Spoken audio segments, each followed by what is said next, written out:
Today I am making one of the chowders out of our Complete Vegetarian Cookbook, you know, the one that I love, and I figured I would just walk you through the steps here. I just chopped an onion and I am currently taking care of a fennel. I'm cutting off some of the prongs that I'll need for garnish later, and I am getting ready to chop up that bulb. And I'll be putting it in the same container or bowl, I should say, as my onion there because they're going to be sauteed together at the same time in the pot, so I'm saving myself some dishes. But I am at this point going through and getting my mise en place ready. So again, mise en place means everything in its place. So that's just my way of making sure that I'm all prepped. So whenever the next step comes in the recipe, I'm prepared and I'm not scrambling around.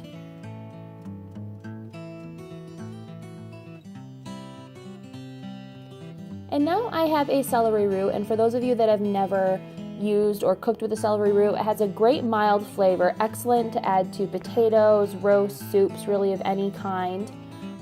It definitely looks kind of intimidating, but really you just want to peel that dark, weird brown casing from the outside, clean up your board, and what you're left with is this beautiful, fleshy, white, delicious celery root.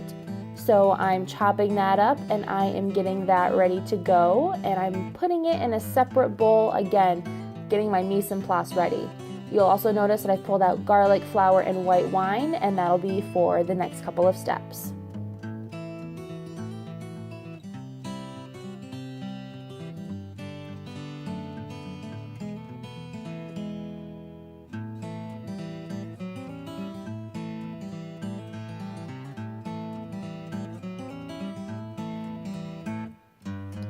And now you'll see that I am actually scrubbing some potatoes. Now some people will look at me and say, oh my gosh, use a dish sponge. Well, we will buy dish sponges in packs of 2 and always have one set aside for vegetables. That sponge never touches dishes. It never touches soap. It is constantly rinsed off after it's used, and it's left to dry actually by our other root vegetables that we tend to keep in the apartment. So it's never one that comes in contact with any sort of soap or, food debris.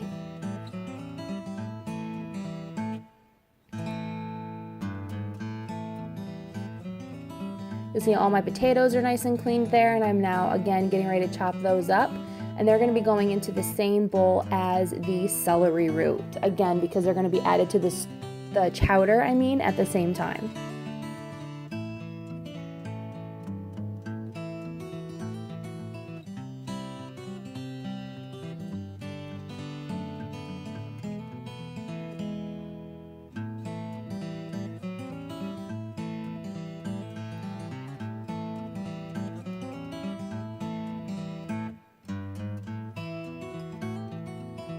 And now I'm chopping up an apple.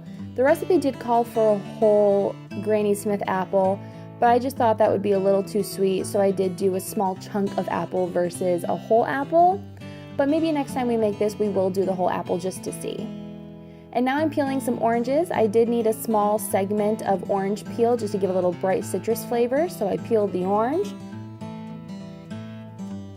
You'll see again in this container I have the onions and the fennel, and then in this bowl I have the potatoes, the celery root, the orange peel, and I'm actually going to be adding a few more items to that. And I'm also getting my stock pot on. I've just added a little bit of butter to the bottom of the pan, getting it nice and melted, and once it's up to temperature I'm going to add onions and my fennel.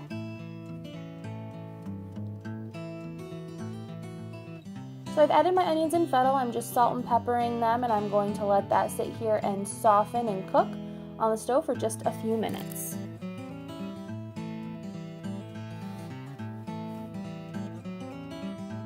Occasionally stirring it every once in a while.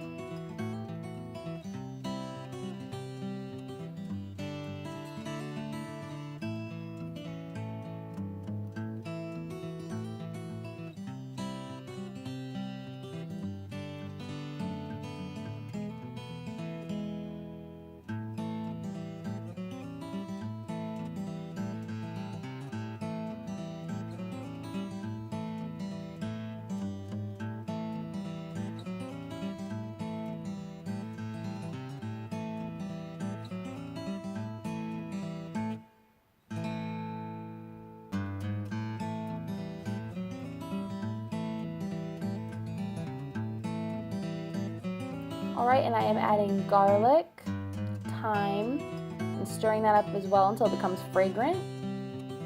And now I'm adding in some flour, tossing it with the few vegetables in there just to help absorb that delicious liquid and from the butter. And I'm also cooking the flour a little bit here just to help get rid of that regular taste. And I'm adding some white wine, helping to glaze the pan on the bottom and get started making a roux. And now I'm adding broth. This is a homemade vegetable broth that we made. We're testing the recipe out, and I added a little bit of water as well, and now I'm just whisking, trying to break up some of those clumps.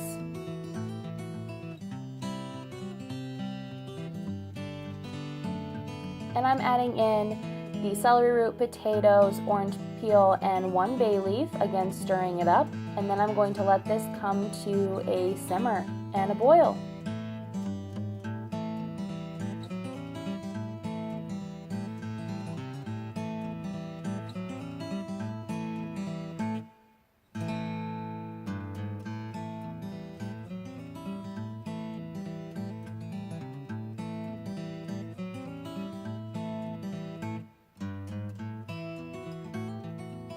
So I've let this cook for probably about 20 minutes now, and I am removing all chunks of orange peel and the bay leaf from the pot because no one wants to bite into any of those.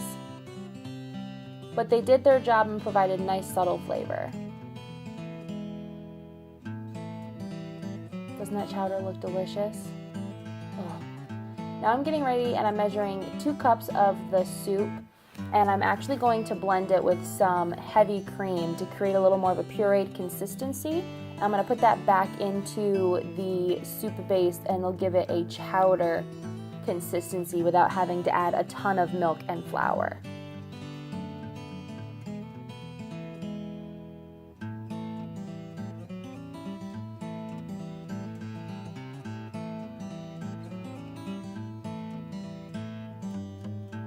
Definitely makes it more chowdery looking for sure. Now I'm adding in those fennel prongs, just that nice bright green color, just brightens up a little bit and re-enhances that very subtle fennel flavor. Adding some more salt and pepper.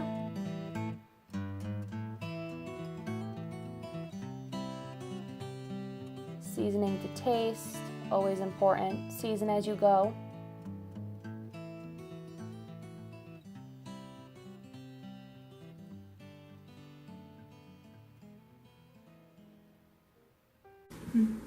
Oh yeah. Definitely needs a little bit more salt in each bowl for sure, but I'm the type of person that I like salt, so I always am very hesitant on over salting when I'm serving food to other people because I don't want it to be too salty for them, you know? This is so fun. Getting too much salt, you can always add salt, but you can't take it away. So I would definitely add more salt for myself, but it's really light and the flavor profiles are really bright, to be perfectly honest.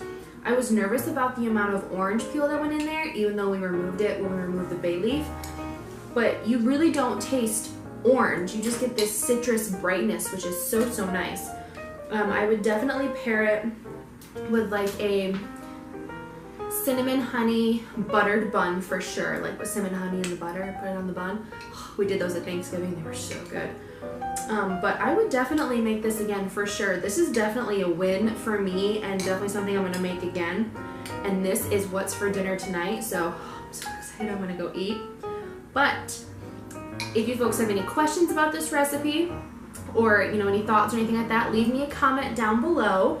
Don't forget to hit that subscribe button so you get any new videos when I upload. Again, my channel is It's a Sweet and Savory Life.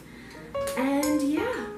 Looking forward to seeing you guys soon. Thank you so much for watching, and I'll see you soon. Bye, guys.